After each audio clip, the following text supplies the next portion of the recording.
जब एक अमीर व्यापारी की खूबसूरत बेटी को एक भयानक से दिखने वाले राक्षस से प्यार हो जाता है, फिर ये लड़की उस राक्षस से शादी कर लेती है। तो ये लड़की इस राक्षस से कैसे मिली और कैसे इन दोनों की शादी होती है, जानेंगे इस कहानी में। एक अमीर व्यापारी हुआ करता था जिसकी 3 बेटियां और 3 बेटे थे। उसके पास 3 पानी के जहाज थे। एक हादसे में उसके तीनों पानी के जहाज समुद्र में डूब जाते हैं, जिसकी वजह से उसके सारे बेटे और बेटियां बहुत परेशान थे क्योंकि उन्हें अपना आलीशान महल छोड़ना पड़ रहा था। लेकिन इस व्यापारी की सबसे छोटी बेटी को इन सबसे कोई फर्क नहीं पड़ता था। वो अपनी ही दुनिया में मस्त रहती थी, उसे ऐशो आराम की कोई जरूरत नहीं थी।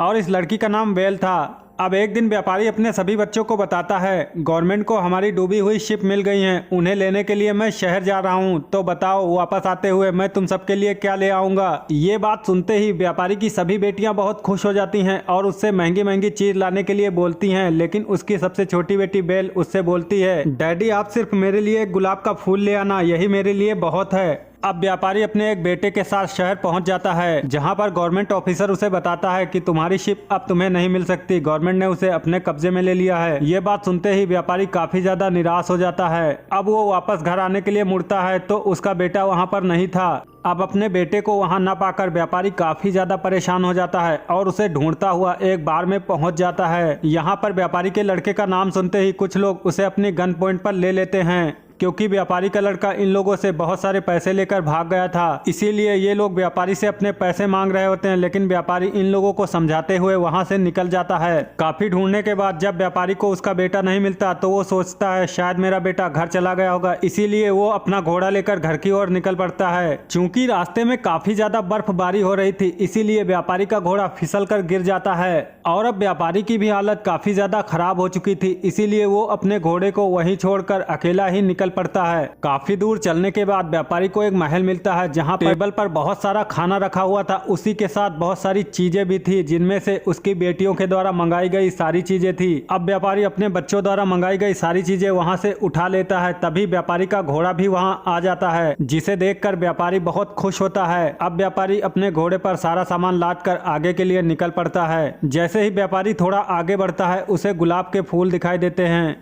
गुलाब देखते ही उसे अपनी सबसे छोटी बेटी की याद आती है, इसीलिए वो वहां से एक गुलाब तोड़ लेता है। लेकिन गुलाब तोड़ते ही एक बहुत ही खतरनाक राक्षस व्यापारी पर हमला कर देता है और वो उसे जान से मारने ही वाला होता है कि व्यापारी उसे बताता है, ये गुलाब मैंने अपने लिए नहीं बल्कि अपनी छोटी बेटी के लिए तोड़ा है। अब राक्षस उससे बोलता है, चलो ठीक है, जाओ तुम एक दिन के लिए अपने घर जा सकते हो, लेकिन कल तुम्हें वापस आना होगा। मैं तुम्हारे घोड़े पर एक जादू कर दूंगा जिससे ये कल तुम्हें मेरे पास ले आएगा। अगर तुम ये सोचते हो कि मैं घर जाने के बाद वापस नहीं आऊंगा और बच जाऊंगा तो ये तुम्हारी भूल है, क्योंकि अगर तुम कल वापस नहीं आए तो मैं खुद तुम्हारे घर आ जाऊंगा और फिर तुम्हारी इस भूल की सजा तुम्हारा पूरा परिवार भुगतेगा। तुम ये बात अच्छे से याद रखना कि इस भूल के बदले मुझे एक जान चाहिए।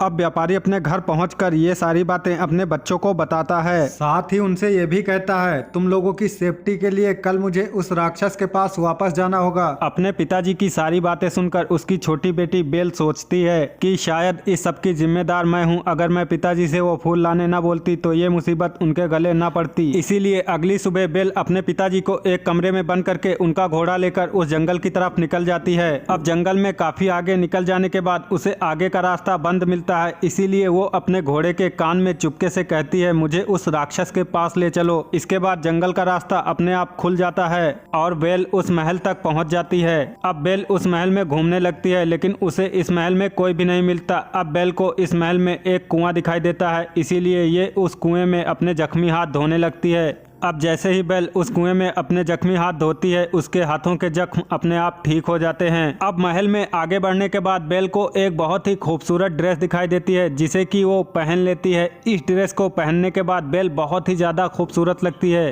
तभी उसके पीछे वो राक्षस आ जाता है और ये बात बेल को भी पता चल जाती है, इसीलिए वो राक्षस से बोलती है, अपने पिता की जगह मैं आई हूँ। लेकिन वो राक्षस बेल को मारने की बजाय उसे खाने की टेबल पर ले जाता है, जहाँ पर खाने में एक से बढ़कर एक लजीज चीजें थी। वो राक्षस बेल से अपनी मनपसंद चीजें खाने के लिए बोलता है। तभी बेल को एक कांच के गिलास में उस राक्षस की शक्ल दिखाई दे जाती है, जिसे देखकर वो बहुत ज्यादा डर जाती है। इससे पहले बेल को कुछ समझ आता, वो राक्षस वहाँ से गायब हो जाता है। अब रात में बेल जैसे ही सोती है, उसे उस राक्षस का पास्ट पास्ट दिखाई देने लगता है, जहां पर उसे पता चलता है कि वो राक्षस एक बहुत ही बड़ा प्रिंस था जो एक सोने के हिरन के पीछे पड़ा हुआ था, लेकिन काफी कोशिश के बाद भी वो उसे नहीं पकड़ पा रहा था। अब प्रिंस जैसे ही घर आता है, उसकी प्रिंसेस उससे बोलती है कि तुम मुझे अकेला छोड़कर मत जाया करो, और तुम उस सोने के हिरन को भूल क्यों नहीं जाते। इससे पहले प्रिंस अपनी प्रिंसेस से कुछ कहता, वेल का सपना टूट जाता है। अब वेल जब सोकर उठती है तो उसे एक और प्यारी सी ड्रेस दिखाई देती है, जिसे पहनकर वो बाहर निकल जाती है। बाहर उसे एक प्यारा सा हिरन दिखाई देता है। उस हिरन का पीछा करते हुए वेल प्रिंसेस की कब्र तक पहुंच जाती है, जो कि उसी गुलाब के फूल के नीचे थी जिससे कि उसके पिता ने फूल तोड़ा था। अब राक्षस के बारे में इतना कुछ जानने के बाद वेल के मन में इच्छा होती है कि वो राक्षस के बारे में और भी जाने। इसीलिए वो उस राक्षस के साथ डाइनिंग टेबल पर बैठ जाती है, जहां पर वो राक्षस वेल से बोलता है, अगर तुम मुझे ऐसे ही एक्सेप्ट कर लो जैसा मैं हूं, तो मैं तुम्हें इस महल की रानी बना दूंगा और मैं तुम्हारे लिए दुनिया की सारी धन दौलत ले आऊंगा। लेकिन वेल उससे बोलती है, तुम मुझे बिल्कुल भी पसंद नहीं हो और मैं तुम जैसे राक्षस से कैसे प्यार कर सकती हूँ। अब वेल की बात सुनकर राक्षस वहां से चला जाता है और वेल अपने रूम में आकर सो जाती है। अब वेल को फिर से राक्षस का सपना आता है, जहां पर प्रिंस ऐलान करता है कि प्रिंसेस माँ बनने वाली है और मैं पिता बनने वाला हूं। अब प्रिंसेस प्रिंस से बोलती है, तुम्हें अपना भी वादा याद है ना, तुम्हें उस गोल्डन हिरन को भूलना होगा। लेकिन प्रिंस कुछ नहीं बोलता। अब वेल को इस महल में रहते हुए काफी दिन बीत जाते हैं। एक दिन वेल उस राक्षस से कहती है, मुझे अपने घर वालों से मिलना है। तब वो राक्षस वेल से बोलता है, तुम अपने घर वालों से मिल सकती हो, लेकिन उससे पहले तुम्हें मेरे साथ कपल डांस करना होगा, जिसके लिए वेल मान जाती है। अब राक्षस के साथ डांस करते हुए वेल राक्षस के सीने पर अपना सर रख देती है, जिससे उस राक्षस को लगता है शायद बेल भी मुझसे प्यार करने लगी है। इसीलिए राक्षस बेल से इसके बारे में पूछता है, लेकिन बेल राक्षस को धक्का देते हुए बोलती है, मुझे तुमसे कभी प्यार नहीं हो सकता, तुम इतने ज्यादा बदसूरत हो, मुझे तो क्या दुनिया की किसी भी लड़की को तुमसे प्यार नहीं हो सकता। ये बात सुनने के बाद राक्षस को बहुत ज्यादा दुख होता है और उसे गुस्सा भी आता है, इसीलिए वो वहाँ से चला जाता है। अब हमें प्रिंसेस का एक पुतला दिखाई देता है जिसकी आंखों से आंसू आ रहे होते हैं। अब बेल राक्षस के रूम में छुपकर देख रही होती है, जहां पर वो प्रिंसेस की फोटो के सामने एक हिरन को बहुत ही बुरी तरीके से खा रहा होता है, जिसे देखकर बेल काफी ज्यादा डर जाती है और यहां से भागने लगती है। तभी वहां पर वो राक्षस आ जाता है और उसे बर्फ से जमी हुई नदी में गिरा देता है। अब राक्षस उसे किस करने ही वाला होता है कि बर्फ टूट जाती है और वो नदी में गिर जाती है, लेकिन राक्षस उसे बचा लेता है। अब अगली सुबह जैसे ही बेल सोकर उठती है, राक्षस उसे उसके घर जाने की परमिशन दे देता है। इसी के साथ वो बेल को जख्मों को ठीक करने वाला एक पानी देता है और उससे बोलता है, तुम एक ही दिन में वापस आ जाना। अब घर पहुंचकर बेल को पता चलता है कि उसके भाई ने जिससे पैसे लिए थे वो अभी भी उसके पीछे पड़े हुए हैं और आजकल उसके पिता भी बहुत बीमार चल रहे हैं। इसी दौरान बेल के भाई को उसके सामान से एक लाल हीरा मिलता है, जिसे देखकर वो कहता है कि उस महल में बहुत सारा सोना होगा और अगर वो सोना हमें मिल जाए तो हमारा सारा कर्जा उतर जाएगा। इसीलिए अब वो यहाँ से उस महल की तरफ निकल जाता है।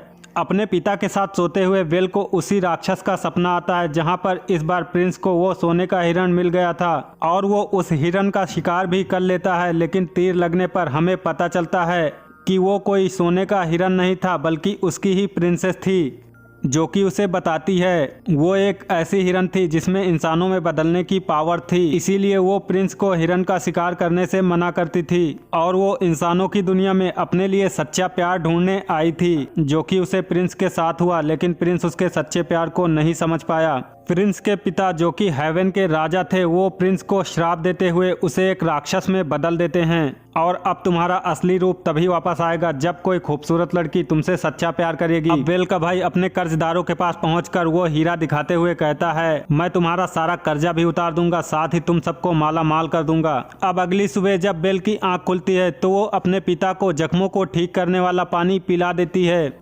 बाहर आने पर बेल को पता चलता है कि उसका घोड़ा तो उसका भाई ले जा चुका है। उधर बेल का भाई अपने कर्जदारों के साथ उस महल तक पहुंच जाता है, जहां पर उसकी गर्लफ्रेंड प्रिंसेस के शरीर से वो तीर निकालकर उसे दे देती है और उससे बोलती है, हमारे लिए इतना ही काफी है, अब हम सबको वापस चलना चाहिए। लेकिन इतना कीमती तीर देखकर वो सब वहां से जाने के लिए मना कर देते हैं। अब ये सब उस महल में पहुंच जाते हैं और सारी कीमती चीजें लूटने लगते हैं। लेकिन इन लोगों को इस बात की बिल्कुल भी खबर नहीं थी कि वो राक्षस इन्हें उन्हें गुस्से से देख रहा है। अब वेल उस महल तक पहुंचने की बहुत कोशिश करती है, लेकिन वो रास्ते में फंस जाती है। अब वेल हेवन से रिक्वेस्ट करती है कि मुझे उस महल तक जाने दें। उसकी ये बात सुनते ही सारी झाड़ियां अपने आप साइड हो जाती हैं और महल का रास्ता खुल जाता है। प्रिंस के सारे सैनिक जो कि उस श्राप की वजह से बीस्ट में बदल गए थे, वो भी अपने असली रूप में आने लगते हैं और अब वो उस राक्षस के साथ मिलकर उन सभी लोगों को मारने लगते हैं। अब वो जैसे ही बेल के भाई को मारने वाले होते हैं, बेल उनके सामने आकर खड़ी हो जाती है। तब राक्षस उन्हें रोक देता है, लेकिन तभी एक लुटेरा बेल के गले पर चाकू रख देता है और राक्षस से बोलता है कि वो उन सबको वहां से जाने दे।